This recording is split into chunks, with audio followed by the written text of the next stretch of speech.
Dan tolong majelis hakim diperingatkan itu saudara Hotman yang bilang ngeyel-ngeyel. Ya, tolong diperingatkan. Ya. Sudah Pak Refli? Mas Refli? Sudah ya? Jadi mohon pengertian bersama, di forum ini kita sopan dengan menggunakan bahasa yang baik sesuai dengan adat kebiasaan masyarakat Indonesia. Ya, mohon kita bisa saling menghormati. Ya. Contohnya sekarang ini, saya mempersilahkan Pak Todung tidak menggunakan istilah Mas, karena beliau adalah dubes tadinya. Silakan Pak Todung. Jadi saya nggak berani mempersilahkan Mas Todung, saya nggak berani. Karena mantan dubes yang juga termasuk yang mulia. Silakan Pak Todung. Terima kasih yang mulia. Berikutnya Prof. Oto atau Prof. Yusril, saya persilakan. Oh yang di belakang. Ada yang mulia. Kalau mulai dulu baru nanti saya. Ya, kalau Mas Hotman ya, sudah ada protes jadi menggunakan bahasa yang baik. Jangan menggunakan bahasa yang tapi saya yakin kita semua saling menghormati. Silakan. Pertama-tama saya mengucapkan terima kasih hormat yang setinggi-tingginya kepada Yang Mulia Bapak Arief Hidayat. Karena setelah kita tadi 3,5 jam diskusi tentang IT, ternyata hanya satu pertanyaan dari Pak Arief Hidayat yang mengatakan, kalau memang akhirnya yang dipakai adalah manual dan perhitungan berjenjang, ngapain kita ribut-ribut lagi bicara Sirekap? Itu tadi pertanyaan dari Pak Arief Hidayat. Ya, yang dilihat adalah manual dan perhitungan berjenjang. Ngapain kita bahas-bahas lagi tentang Sirekap ini?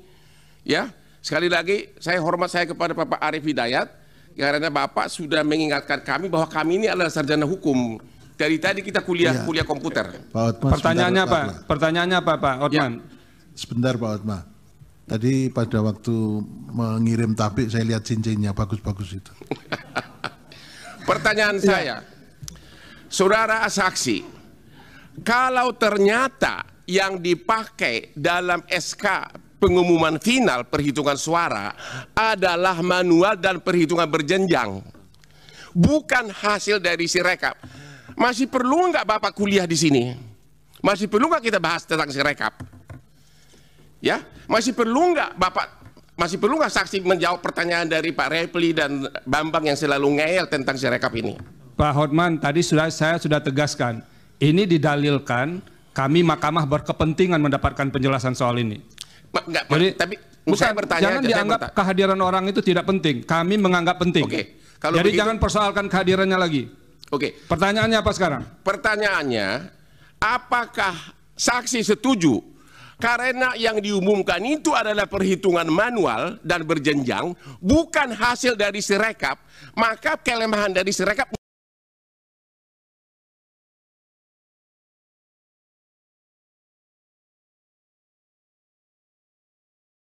keliru juga nih. Sama yang silakan majelis, yang mulia. Majelis Cukup saya cukup Pak Bambang. Pernyataan ngeyel itu juga nggak pantas diucapkan. Sudah saya sampaikan tadi, silakan. Hotman. Baik, terima kasih yang mulia. Ya, saya bisa memaklumi situasi seperti ini. Mulia, pertanyaan pertama kepada dua saksi, apakah Komisi 8 secara rutin memanggil Presiden atau menterinya untuk rapat kerja pertanggungjawaban atas Pelinsos ini, termasuk Bansos? Kenapa saya tanyakan ini? Saya dari tadi merenung dalam kasus ini.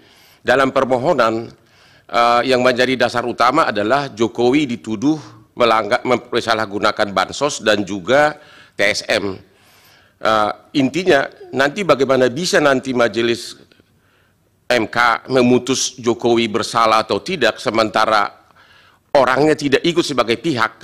Dalam pengalaman kami 38 tahun sebagai pengacara dengan ribuan perkara, kalau ini perkara perdata pasti NO. Pasti tidak dapat diterima karena pihaknya tidak mungkin dinyatakan melanggar hukum tapi tidak pernah diperiksa. Khusus di legislatif pernah nggak diperiksa Jokowi atau menterinya. Yang kedua, ini yang paling sering dilontarkan di sidang ini khususnya oleh rekan saya yang paling ganteng saudara Bambang.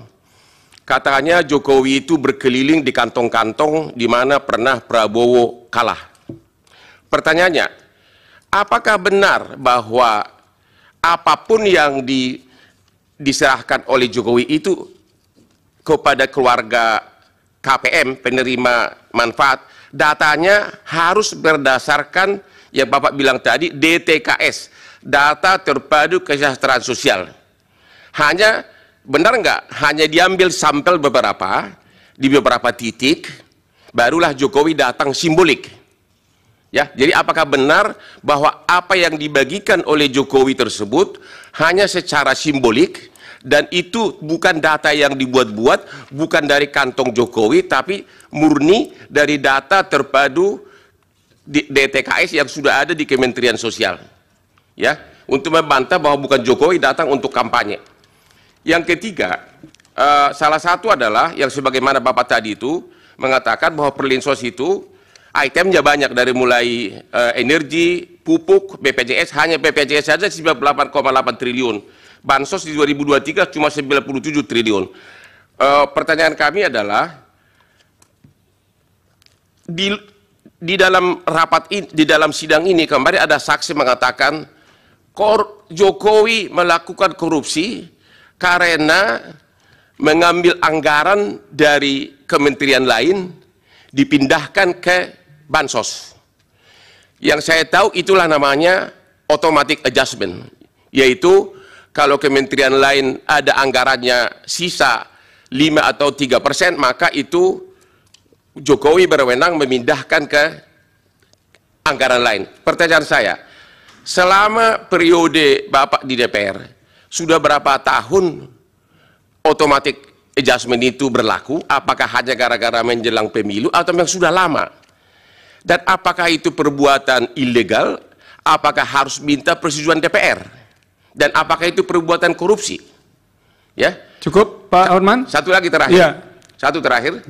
Apakah benar bahwa 01 pun dan 03 waktu jadi gubernur juga membagi-bagi bantuan sosial, dan namanya apa? Terima kasih. Iya. Cukup ya? 145. Putusan 145, Mahkamah Konstitusi menyatakan itu sudah hukum positif. Pertanyaan terkait di sini, kalau sudah jadi hukum positif berarti sudah berlaku. Kalau sudah berlaku berarti syarat dalam peraturan PKPU 2003 tersebut udah otomatis dirubah dengan putusan MK tersebut karena sudah otomatis berlaku. Hal ini saya tanyakan juga kepada ahli. Baru-baru ini Mahkamah Konstitusi merubah pasal 310 ayat 1 KUH pidana, yaitu pencemaran nama baik. Kalau kita laporkan ke polisi sekarang pencemaran nama baik 310 ayat 1 sudah ditolak. Apakah Anda pernah melihat KUH pidana dibawa ke DPR untuk dirubah sesuai dengan putusan MK tersebut? Dan otomatis berlaku perubahan tersebut. Pertanyaan Bapak apa?